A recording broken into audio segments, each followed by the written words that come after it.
to the Hoy location. If you're not familiar with Up Fitness, I'm that weirdo who wrote the book, How to Become a Successful Personal Trainer. I've been doing this for over 16 years. I got every cert in the world. Idiot! They don't mean shit. More importantly, I have guided experience and a lot of strength coaches, trainers, therapists that talk about their successes, and not a single one talks about certifications. Certs don't mean shit. You need guided experience. You need to be able to go through a program, ask questions. If you don't understand something in the textbook, go to the professionals. We have locations, physical locations. NASM, ISSA, where are your physical locations? Where are your gyms? Oh, I don't have any. La Jolla, Los Angeles, Santa Monica, Austin, online weekend seminars. So there's no excuse for why you can't show up. If you want to make this into a career, you gotta show up. So the other video that we did was based towards a bra, a hunkette. A hunkette, that's what that is. Check out that video. Today's gonna be for a bro. You can see this in my book, page 150. We give you the template for success. It's not the exercise. You have to do a bench press. You have to do a push-up. It's the patterns. And when you understand movement, functional anatomy, it's really simple to program. You take the pattern, apply an appropriate exercise. So for the first circuit today, this is a warm-up. Maybe you want to do some foam rolling first with your dude. That's fine. Maybe you want to do some stabilization work for a couple rounds. That's fine to get ready for the workout. But this is your space. This is what you got. You're going to be here for 60 minutes. Here's how you can do it. First, we're going to start off with a push, bench press. Know the weights. We're going to put on 135.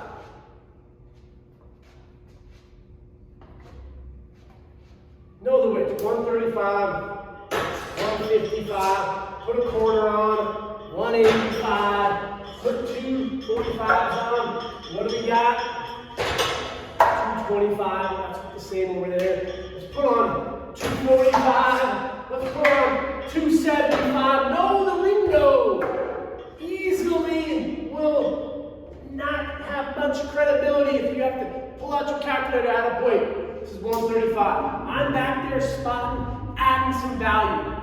Then we're going to go into a pull pattern. We're going to do 12 reps, and then we're going to do a pull. We should be able to equal out a horizontal push and a horizontal pull, but most bros can't. So you can use this, take it off as a trainer, put it down, maybe put the 25s on there. It's a lot of work. Maybe you don't want to do that. That's fine. You can do a row here. So you go from your press into your row. And let's make it a little fun.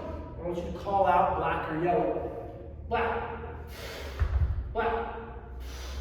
Yellow, left. Get the auditory system involved. Now, the average trainer is just going to sit there on their clipboard, looking around. Is that a Ferrari? Oh, that's cool. Not paying attention. Make sure we never compensate stupid exercises for form or tension. So I wouldn't want you to be here. These weights are different. Next time, switch around. Count out on your hand and make sure it's even. And then we're going to do an accessory. What could we do in this area? Let's do some band. Wow, yeah, right. For the most part, you'll lose instant credibility with the bro if you haven't started doing some band stuff. Hold on, buddy. Let's do a BOSU. Yo, no. Get that shit out of here. Know your clientele. For the most part, your clients want to feel better, look better, but during the assessment, find out their background. And if they're a bro like me and you bring out that shit, oh, it's not cool. Equinox 5 o'clock, I'm sitting here with some bands on my knees and, oh God, this is weird. Everyone's judging me. Guys are insecure. You gotta think about that. We gotta push, we gotta pull, and what's an accessory exercise we could? You could just grab this and do a carry. And walk around, suitcase carry. There you go, do it for 30 seconds. Put it back, switch. Maybe you do it for a minute. Black for 30 seconds, yellow for 30 seconds, and then switch. We rest. This is like a break. We can add some weight. I'm going to do it for my client. We'll put on 155, and let's do another set. We do 8, the rows, and the carries. Rest, ask great questions, get them a towel. Last round is really get after it. We're going to set a PR. put 185 in there. You go to your program notes. Most you've ever done is 6. Let's get 8. Come on, let's fire it up. Put some energy into it. They set a PR. Nicely done. Rows. Walk. We're done. We're still in this area though. So we've done a push, we've done a pull, and accessory. The second portion that what we're going to do, a pull, a press, and accessory. So we put this down. We're going to bring it over here to do a landmine press. We'll do a pull up. Use the bench if the client needs to get up there. Always ask before you touch your clients. I don't care if it's girl on girl, guy on guy. Let's not get weird. But ask your clients. Be professional. Don't assume that they want to be touched by the hump. It says it on the back. It doesn't mean everyone wants to get touched by me. Always ask permission. So we do our pull into our landmine press. What's an accessory? Ask your client. What's something you want to get absolutely jacked today? Use the lingo with the dudes. With the girls, what's something you really want to tone up? I can adapt to my environment. Tone isn't a word. Shut up. My clients know what it means. If my client says he loves the most ball, I'll make fun of him and say, dude, that's stupid shit. Let's do it. Let's do some Miyagi stuff. That's cool as long as it's safe. Final destination game. If my client loses balance and falls, bang, dead. Make sure they're in a good environment. They want this, I will make them happy by implementing that into the program. That's what accessories are. The core portion or the core patterns, they're multi-jointed, you optimize tension, that's where they're going to get the results. The accessories where you can have fun. Instagram worthy stuff. If your client loves cardio, you can do some jumping jacks. You want to work on the hard bar biceps? What could I do? Well, let's do some curls like this. I have it. Hold there. See if you can hold there for 40 seconds. Oh, shit. Oh, it hurts. I know. As a trainer, I'm going to tap down a little bit. Yeah, it does, huh? Ooh, oh, oh. Squeeze your ass. Don't arch. Come on, you got it, you got it. Ooh, ooh. It's like a home when he's screaming hard. I think that's what it was. That's where you can add some fun in the workout. That's the end of round 1. Add weight for the pulls, or you pull them down. They can't do 6+, just work on repetition. Landmine, switch arms. Go start with my right, go to my left. Come back to the curls. Isometric hold. Repeat for the last round. So we do the circuit 3 times. Set a PR. Let's see if we can get our max pull-ups where you play red light, green light. I'm going to touch my client if they're okay with it. Anytime I touch, you got to go up. I'm going to be a little loud too. Maybe we do a capital game. San Diego, no, that's not the capital. It's Sacramento, come on. Have fun. Use your brain. Training shouldn't be fun. It should be boring. Shut up. How about that? Your clients aren't psychopaths like us walking around with a fucking water bottle. We're weirdos. Our clients want to get in and get out. If they laugh, they'll be more likely to keep showing up. So at the end of circuit 2, we go to the 3rd circuit. What do we got? We have a leg exercise, a push exercise, and an accessory. The reason I don't do a lot of lower body for the first couple weeks with dudes, because they're deconditioned, they're androids, they got a lot of fat in their gut. Specifically, it's visceral fat, which even worse, makes them more prone to coronary artery disease. And their conditioning sucks. And guys don't do a lot of cardio. Are you good with cardio? Well, I am. They say they are, but they suck. So if you do a ton of leg squats and the push-ups and the pulls, 13 seconds in, he's about to have a heart attack. We don't want that.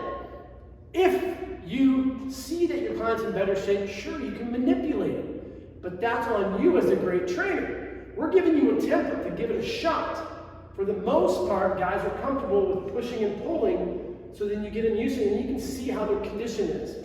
And if they're kicking ass, you can ask them, they're 10 on a scale of 1 to 10. How much stuff do you have to take? Chris, this has been the dumbest, easiest workout in the world. Cool, let's get after it, bro. This last one's gonna be an ass kicker. All right, so what leg pattern could you do here? You could do squats, move it up. You have the landmine here already, so just do the landmine squat. So you do that, you do a press. What press could you do? Let's get down and do some push-ups. You do some push-ups, now we're gonna have a little fun. Get your little laser out. And at the top, point down. See, I got you. Ooh, ooh, ooh. So there you go. They do one at the tap. Core stability. I don't want them shaking their ass like they're a cheerleader. Tap. So now it's a core slash chest exercise.